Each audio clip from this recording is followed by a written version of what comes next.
प्रायः ध्यान की अवस्था में रहते थे और उस समय भी बड़ी बड़ी चमत्कारिक घटनाएं आपके जीवन में घटित हुई। आपके दर्शन से लोगों की इच्छाएं पूर्ण हो जाती थी। जब वे 5 वर्ष की आयु के हुए, मूल पुरुष श्री पहाड़ी बाबा महाराज, तब ध्यान के लिए एकांत उन्हें चाहिए था और 5 वर्ष की आयु में ऐसे ही विचरण करते हुए गांव के बाहर जंगल में एक पीपल का वृक्ष था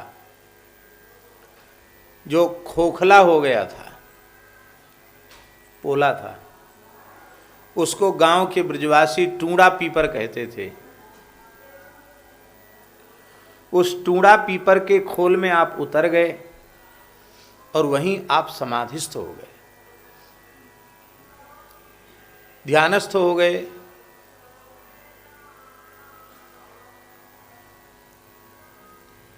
घर में खोज हुई, सबसे छोटे बालक थे, सबका स्नेह था, सबका प्रेम था। बहुत खोज हुई आपकी,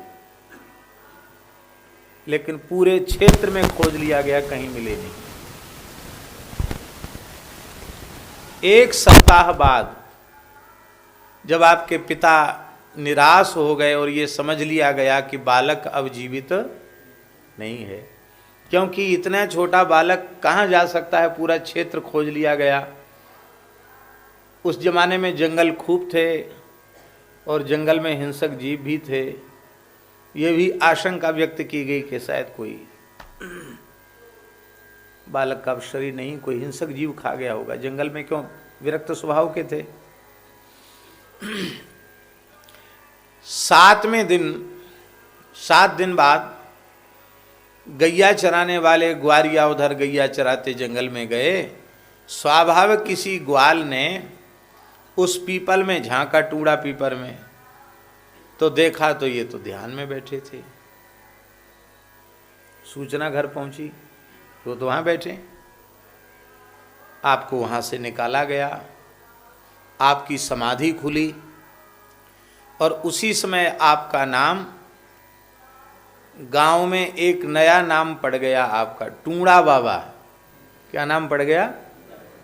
टूड़ा बाबा। टूड़ा पीपर में बैठ गए, वहाँ समाधि लग गई तो गांव के लोग टूड़ा बाबा कहने लगे। आज भी उस गांव में एक मंदिर बना हुआ है अमरोली में, जिसको लोग टूड़ा बाबा का मंदिर कहते हैं। वहाँ पहाड़ी बाबा नाम नहीं जानते आज भी गांव के लोग। टूड़ा, बोल टूड़ा बाबा की जय। हम उस गांव में होके आए। वहां भी सीताराम जी का प्राचीन मंदिर है।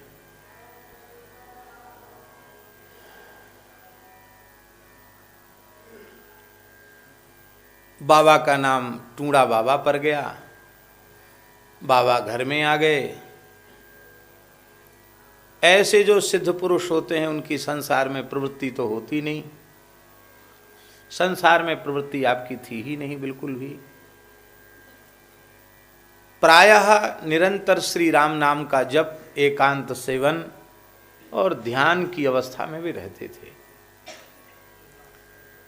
जब मात्र उनकी 10 वर्ष की अवस्था थी इन महापुरुष की। कितनी अवस्था? मात्र 10 वर्ष की अवस्था थी। उसी समय एक विलक्षण घटना घटी।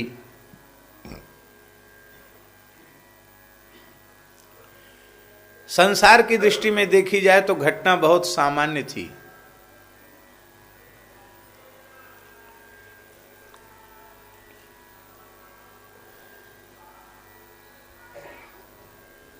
आपके लिए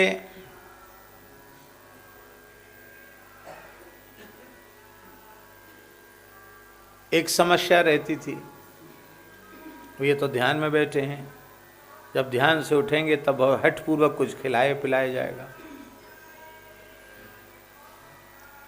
तो 10 वर्ष की आयु में जब आप ध्यानस्थ थे, आपके बड़े भाई की पत्नी ने, भाभी ने उन जमानों में बहुत जल्दी विवाह होते थे। ये छठे भाई थे, तो बड़े भाई हम समझते हैं 17-18 वर्ष की आयु के होंगे या 20 वर्ष के होंगे, जो भी हो। उनकी पत्नी थी बड़े भाई की। बड़े भाइयों का विवाह हो गया था, तो उन्होंने, उनकी पत्नी ने इनको ध्यान से उठाया, थोड़ा झकझोर कर उठाया। तो आप तो ध्यान जनित सुख में थे, आपको विक्षेप हुआ, आप फिर से ध्यान में जाने लगे। तब उसने कहा, बड़े भाई की पत्नी ने, कैसे आंख मूंदे बैठे रहोगे तो कौन खवावेगो, रोटी कौन देगो। अब कछु व्यवहार का भी काम देखो, आंख मूंदे बैठे रहोगे तो ये कब तक रोटी खिलाएगा कोई आंख मूंदने पर। पहले भोजन कर लो फिर दूसरा काम करना, तुम्हारे लिए सब परेशान रहते हैं।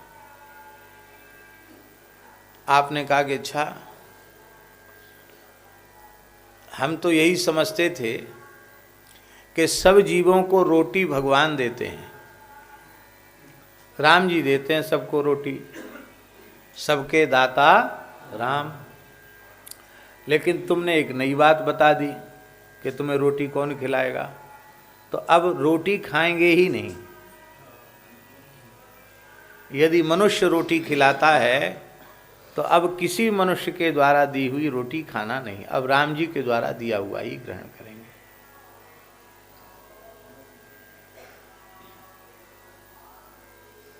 तुमको चिंता है ना कि तुम्हारा कैसे काम चलेगा, आंख मूंदे रहोगे, तो अब तुम अपनी चिंता करो, हमारा काम तो राम जी जैसे चाहेंगे वैसे चलेगा। नहीं चलेगा चलेगा, नहीं चलेगा नहीं चलेगा, पर अब मनुष्य का दिया हुआ नहीं खाना है।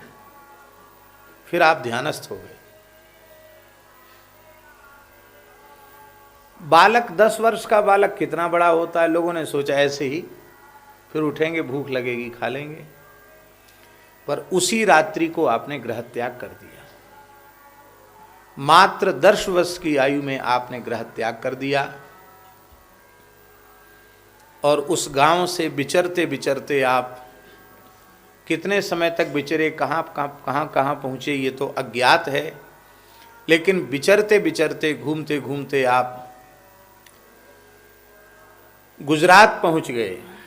गुजरात में डाकोर जी एक जगह है जहाँ श्री रणछोड़ राय प्रभु विराजमान हैं। बहुत महान तीर्थ है डाकोर, महर्षि डंक की तपस्थली है। और श्री रामदास जी नाम के एक भक्त हुए हैं, रामदास बोढ़ाणा, उनके घर में भगवान द्वारिकाधीश द्वारिका से चल कर के आए। रामदास के सदन राय रणछोड़ सिधारे, ये द्वारिकाधीश जी का मूल विग्रह है। मूल स्वरूप द्वारिकाधीश जी जो हैं वे डाकोर में विराजमान है, रणछोड़ राय जी जिनका नाम है। यहाँ जहाँ डाकोर है यहाँ रामदास जी रहते थे, रामदास भगत बड़े अनन्य नाम जापक थे, और प्रत्येक एकादशी को वे डाकोर से पैदल चलकर द्वारिका जाते थे। एकादशी के एक दिन पहले पहुंच जाते, एकादशी को गोमती सागर संगम में स्नान करते, निर्जल व्रत करते थे, दिन भर नाम जप करते थे और पूरी रात्रि नाम संकीर्तन करते थे। द्वादशी को फिर गोमती सागर संगम में स्नान करके भगवान द्वारकाधीश का दर्शन करके व्रत पारण करके आते थे। तो तुलसी मस्तक पर रख करके यहाँ से ले जाते थे। हमने सुना है कि इतना समय उनको लगता था कि वहाँ पहुँचते पहुँचते तुलसी में मंजरी आ जाती थी। कई दिन तक पैदल चल के पहुँचना, फिर पैदल ही आना लौट करके, ज़्यादातर समय इसी में बीत जाता था। महीने में 2 एकादशी होती है, तो बस आने जाने में ही समय बीतता था प्रायः। भगवान उनकी भक्ति पर इतने रीझ गए थे कि भगवान आग्रह करते थे कि अब भक्त जी तुम वृद्ध हो गए हो, हम स्वयं आ जाया करेंगे। बोले नहीं नहीं, जब एकादशी तिथि आती है तो आपके दर्शन की विकलता बढ़ती है और हम चल पड़ते हैं। इसलिए जब तक शरीर में सामर्थ्य है तब तक हम नियम नहीं छोड़ेंगे। तो ठाकुर जी ने कहा तुम नियम नहीं छोड़ते हो, तुम्हारे आने से हमको कष्ट होता है क्योंकि तुम इतनी परेशानी सहन करके यहाँ तक आते हो। तो ऐसा करो, हमको भी तुम्हारे बिना मन नहीं लगता। हम भी द्वादशी को तुम चले जाते हो तो हम दूसरी एकादशी की प्रतीक्षा करते हैं, अब भगत जी आएंगे, अब भगत जी आएंगे, अब भगत जी आएंगे। हमको भी तुम्हारे बिना चैन नहीं पड़ता, हमें भी तुम्हारा वियोग हो जाता है। तो क्यों न ऐसा करो, अब की एकादशी पर बैलगाड़ी लेकर आना और हम तुम्हारे साथ ही तुम्हारे घर चलेंगे। रामदास भगत रोने लगे, बोले महाराज हम तो बहुत गरीब आदमी हैं, बहुत अकिंचन हैं, बड़े निर्धन व्यक्ति हैं। आप राजाधिराज द्वारिकाधीश, आपको बैठने की भी जगह हमारी झोपड़ी में नहीं है, कच्चा घर है, कहाँ बैठेंगे आप, क्या पाएंगे आप। ठाकुर जी ने कहा कि जो तुम प्रेम से पवा दोगे वही पाएंगे, पर अपने प्रेमी भक्तों से हम दूर नहीं रह सकते। भगवान की आज्ञा मान करके आप बैलगाड़ी लेकर के आए। बैलगाड़ी लेके आए तो लोगों ने, किसी ने शंका नहीं की, लोगों ने कहा बूढ़े हो गए हैं, लगता पैदल चलने में तकलीफ है, इसलिए भगत जी का तो नियम है तो बैलगाड़ी से आए, कोई बात नहीं। रात्रि को ठाकुर जी ने कहा कि अब तैयार है बैलगाड़ी, चलो ले चलो हमको। बोले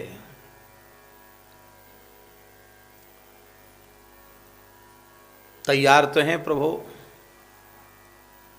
ठाकुर जी ने सब सामान रख लिया था, अपने हीरे जवाहरात के जड़े आभूषण, स्वर्ण के मुकुट सब पोटली बांध के रख ली थी।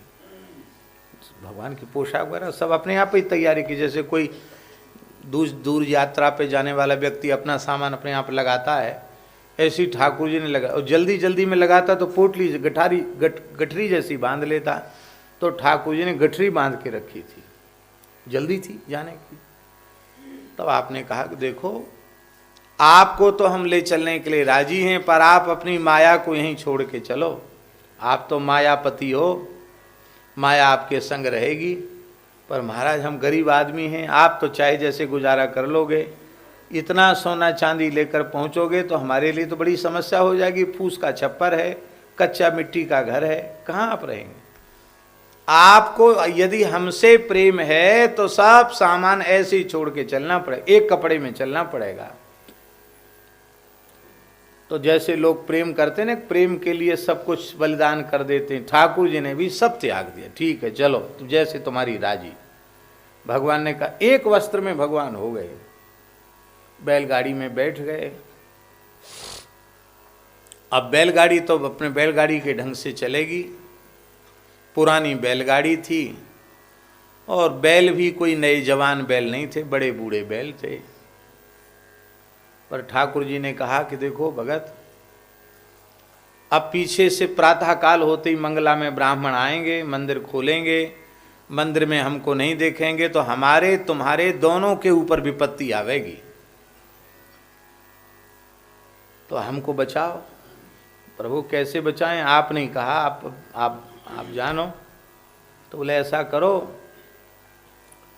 कि तुम सो जाओ और हम बैलगाड़ी हाँकते हैं।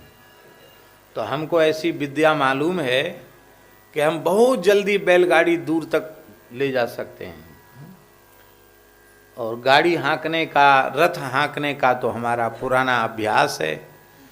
महाभारत युद्ध में अर्जुन के सारथी हम बने ही, तो अब कलयुग में भी हमारा मन है बैलगाड़ी हाँकने का, आपका गाड़ीवान बनने का। तो ठाकुर जी ने कहा हम आपकी गाड़ी हाँकेंगे। भगवान ने अपने कर कमल जैसे ही बैलों के ऊपर फिराए, वे वृद्ध बैल तो युवा जैसे हो गए, बैलगाड़ी दिव्य हो गई। ओ महाराज, बैल जैसे उड़ने लगे, बड़ी तेजी से बैल चलने लगे, और बहुत लंबी दूरी तय हो गई। अर्धरात्रि में ठाकुर जी चले थे, इतनी दूर किसी वाहन से नहीं जाया जा सकता था, ठाकुर जी बैलगाड़ी से वहां तक पहुंचा दिया। इधर मंदिर खुला, मंदिर में ठाकुर जी नहीं दिखाई पड़े, रामदास भगत नहीं दिखाई पड़े, अरे यही रात भर कीर्तन करता था, ये भगत नहीं है, लगता है रामदास ही ले गया है। अब सबको पक्का विश्वास यही था रामदास ले गए। आज भी द्वारकाधीश जो मंदिर है द्वारिका में, उसमें वो खिड़की है जिससे भगवान बाहर निकले थे। मंदिर में तो ताला बंद था, ठाकुर जी स्वयं खिड़की तोड़कर बाहर निकले। वो खिड़की आज भी है, वो बारी रामदास की बारी खिड़की, जिससे भगवान द्वारकाधीश बाहर निकले। तो विश्वास था कि रामदास ले गए हैं। रामदास डाकोर गांव के हैं। तो सब घुड़सवार, तेजी से भागने वाले घोड़े, घुड़सवारों के द्वारा सबने पीछा किया और पीछा करते करते अंत में गाड़ी मिल गई। तो उनके आने के पहले ही ठाकुर जी ने कहा कि हमको छिपा दो। तो एक बाव में, बाव माने बावड़ी, गुजराती में बाव कहते हैं बावड़ी को, एक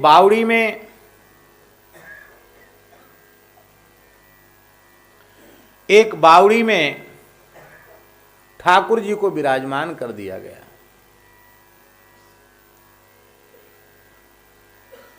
जल में। और रामदास जी प्रेम से अपनी गाड़ी हाँकने लगे। भगवान ने समझा दिया था, कुछ डरना नहीं, कुछ बोलना भी नहीं। वो देखे, गाड़ी देखेंगे, गाड़ी में मैं मिलूंगा नहीं, और तुम्हारे पास तो कुछ है ही नहीं। भाई कुछ लेके भगे तो कुछ चीज तो होगी, कुछ है ही नहीं। हम अकेले आए हैं, हम बावड़ी में हैं। तो श्री ठाकुर जी ने समझा बुझा दिया था। वो सब दौड़े, इनको घेर लिया। ए गाड़ी रोको, कहाँ है ठाकुर जी? कुछ बोले नहीं। देखा गाड़ी में ठाकुर जी नहीं, इनके पास नहीं है। अरे बोले कहीं छिपा के आया होगा, ये बोलता नहीं है भगत, इसी के सामने ठाकुर जी गए, यही लेने वाला है, कहीं छिपा दिया है इसने। तो सब लोग पीटने लगे, मारने लगे इनको लाठियों से।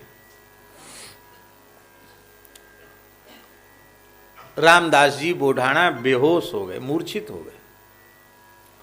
किसी ने कहा रे बुढ़ा है, मर गया है, इस मरे हुए को मारने से क्या फायदा है, ठाकुर जी खोजो। इनको मरा हुआ मानकर छोड़ दिया था, पर इनमें चेतना थी, ये बेहोश थे। चारों ओर देखा तो बावड़ी में देखा तो बावड़ी का जल लाल हो रहा था। क्यों हो रहा था लाल, समझ गए? ठाकुर जी ने भक्त की चोट अपने ऊपर सहन की थी, तो ठाकुर जी के पीठ पर लाठियों के चिन्ह थे, उनसे रक्त झर रहा था, उससे बावड़ी का जल लाल हो गया। ठाकुर जी को पुजारियों ने उठाया। तो कलिकाल की घटना है, अनुमान है 700-800 वर्ष पुरानी घटना होगी। ठाकुर जी सीसी का ऐसे करने लगे, ठाकुर जी कष्ट के मारे, क्योंकि ठाकुर जी को भक्त की महिमा बढ़ाना थी। इसलिए ठाकुर जी उन पुजारियों के सामने प्रत्यक्ष जैसे लीला करने लगे, जैसे किसी के घाव में हाथ लग जाए तो वो सिहर जाए, ऐसे ठाकुर जी कराहने लगे। अरे बहुत कष्ट है, अरे मत छुओ, अरे मत छुओ, ओ बहुत कष्ट है, बड़ी पीड़ा है, बड़ी पीड़ा है। लोगों ने पूछा, आखिर तो ब्राह्मण थे, पुजारी थे, उनके भी नेत्र भराए, प्रभु आपके इस शरीर पर ऐसे घाव कैसे हुए? अरे दुष्टो, छुओ मत, तुमने ही हमारे शरीर पर घाव किए हैं, और फिर पूछते हो घाव कैसे हुए? महाराज हम तो आपके सेवक हैं, पुजारी हैं, अर्चक हैं, हम भला आपके श्रीअंग पर घाव कैसे कर सकते हैं? भगवान ने कहा कि तुम ही विचार करो। रामदास सीधा साधा भगत, वृद्ध, और उस पर तुम सब 50 सैकड़ों ब्राह्मणों ने मिलकर लाठियों का प्रहार किया, क्या वो जीवित रह सकता था? वो सारी मार तो मैंने सहन किए, देखो मेरी पीठ पर लाठियों के चिन्ह। ब्राह्मण लज्जित हो गए, बोले महाराज क्षमा करें। बोले बिल्कुल क्षमा नहीं, हमको गाड़ी पर बिठा दो। गाड़ी पर ठाकुर जी को बिठाया गया। रामदास से सबने क्षमा मांगी। ठाकुर जी नाराज, ठाकुर जी ठाकुर तक पहुंच गए। ब्राह्मणों ने कहा महाराज अब आप तो नाराज हो गए। बोले वैसे तो हम चले भी जाते द्वारिका, लेकिन तुमने मेरे भक्त का अपमान किया है, अब मैं द्वारिका नहीं जा सकता, तो भक्त के यहीं रहूंगा मैं। अब ब्राह्मणों ने जो अपने मन की असली बात थी वो कह दी। असली बात जानते हो नहीं? हम लोगों की असली बात यह है कि हमें भगवान उतने प्रिय नहीं है जितनी दान दक्षिणा प्रिय है। समझ में आई बात? ठाकुर जी 2 नंबर 3 नंबर पे हैं, भेंट पूजा मान सम्मान दान दक्षिणा 1 नंबर पे है। ये प्रसन्नता की बात नहीं है, ये पीड़ा की बात है, ये कष्ट की बात है। होना क्या चाहिए है? क्या होना चाहिए? कामी नारी प्यारी जिमि, लोभी प्रिय जिमि दाम, तिमि रघुनाथ निरंतर, प्रिय लागहु मोहि राम। भगवान हमें प्रिय लगने चाहिए। तो ब्राह्मणों के मन में जो असली बात छिपी हुई थी वो उजागर हो गई। ब्राह्मणों ने कहा महाराज आप तो यहाँ विराज जाओगे, हमारा कोई व्यापार धंधा है नहीं, हैं खेती पाती नौकरी चाकरी हम करते नहीं, हम लोग ब्राह्मण हैं, हम तो आपके ही नाम से पूजा खा रहे थे, आप यहाँ विराज जाओगे तो हम द्वारिकावासी ब्राह्मण तो भूखे मर जाएंगे। तो कोई बात नहीं, आप यहाँ रहो, पर हमारे भेंट पूजा दान दक्षिणा की व्यवस्था करो, आप रहे आओ, कोई बात नहीं। ठाकुर जी ने कहा ठीक है, अब समझ में आई। तो भगवान बोले चलो कोई बात नहीं, तब ठीक है। अच्छा हमारे बराबर सोना तुमको मिल जाए तो तुम राजी हो? मन में बड़े खुश हुए। क्यों? कि ठाकुर जी को बावड़ी से उठा के लाए थे, बहुत वजनदार ठाकुर जी। अरे बोले इतना वजन ठाकुर जी में, इतना सोना मिलेगा, और फिर हम लोग हिसाब थोड़ा थोड़ा बांट लेंगे सोना, और फिर सोने से कोई जमीन जायज कुछ ना कुछ नया काम कर लेंगे, गृहस्थी अपनी चलेगी ठाठ से, क्या है। बोले वैसे तो महाराज जी ठाकुर जी अब आप कह रहे हो तो आपकी बात तो माननी पड़ेगी आपकी, वैसे तो आप चलते वहाँ तो ठीक है, लेकिन चलो आपकी राजी नहीं है, आप अपने बराबर सोना ब्राह्मणों को देना चाहते हैं तो दे दे कोई बात नहीं, उसी से हम संतोष कर लेंगे, क्या करें गुजारा कर लेंगे। तो भगवान ने कहा रामदास, कहा महाराज वो हमारे बराबर सोना तोलो। रामदास रोने लग गए, बोले महाराज क्या बोल रहे हो, सोना तोलो? हम तो आपको जानते हैं, पायो जी मैंने राम रतन धन पायो, हम तो राम नाम की संपत्ति ही जानते हैं। कबीरा सब जग निर्धना,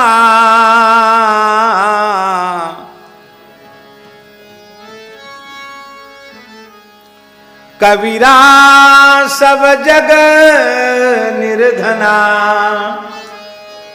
धनवंता नहीं कोई, धनवंता सोई जानिए, जाके राम नाम धन होए। वही धनवान है जिसके राम नाम धन है। हे भगवान मेरा धन तो आप हैं, आपका नाम आपका रूप आपकी लीला, यही हमारा धन है। हम सोना नहीं जानते हैं, हमारे यहाँ कोई खजाना गड़ा नहीं जब आपको सोने से तोल दें। ठाकुर जी बोले बड़ा भारी कंजूस है, इतना सोना रखा हुआ है तेरे घर में और तू मना कर रहा है ब्राह्मणों को देने। अरे ब्राह्मणों के पास कुछ चला जाएगा तो तेरा क्या घाटा है? महाराज मेरी स्मृति में नहीं है कि सोना मेरे पास है, तेरी स्मृति में होने से क्या हुआ, हम तो जानते हैं। तो ब्राह्मणों ने सोचा कि निश्चित भगवान तो सर्वज्ञ हैं, कहीं गड़ा हुआ धन होगा। भगवान ने कह धरा, रामदास को बुलाया और बोले इधर आओ, अपना कान हमारे मुंह के पास लाओ। तो रामदास ने ऐसे कान किया तो ठाकुर जी ने कहा, तुम्हारी जो गृहिणी है ना भक्तानी, उस भक्तानी के कान में सोने की बाली है। क्या? इतने गरीब थे रामदास जी, उनके गृहिणी के दोनों कान में भी बाली नहीं थी, एक कान में एक पतरा सा सोने का तार बाली वो कान में थी, नाक और कोई आभूषण नहीं था ही नहीं, बहुत गरीबी थी। तो रामदास ने कहा महाराज वो तो बहुत हल्की है। अरे बोलो मत, सबके सामने सब भेद खुल जाएगा, हम तो उसी से तुल जाएंगे।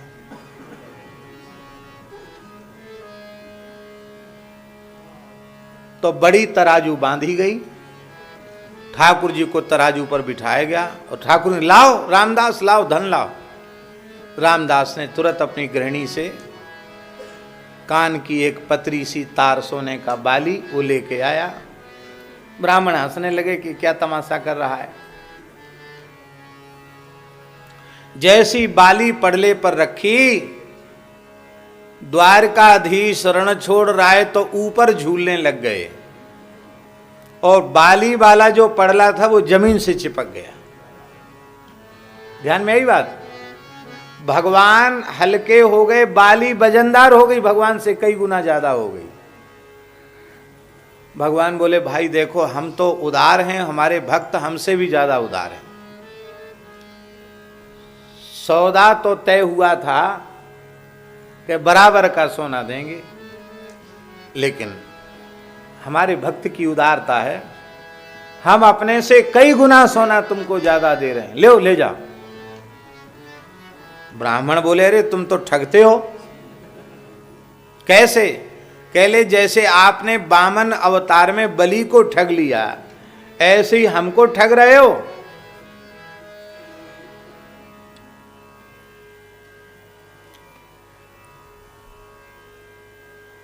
इसलिए नाभा जी ने कहा बलि बंधन अपु बपु धरे। आहा, आपने हमको ठग लिया। भगवान ने कहा हम ठगते वक्ते किसी को नहीं है, ये तुम्हारा भ्रम है। तुम विद्वान तो हो, शास्त्रज्ञ तो हो, पर शास्त्रों के वचनों पर तुम्हें विश्वास नहीं है, क्योंकि तुम्हारे हृदय में भक्ति नहीं है। अणोरणीयान महतो महीयान, हम तो अणु से भी अणु हैं और बड़े से भी बड़े हैं, इसलिए ले जाओ।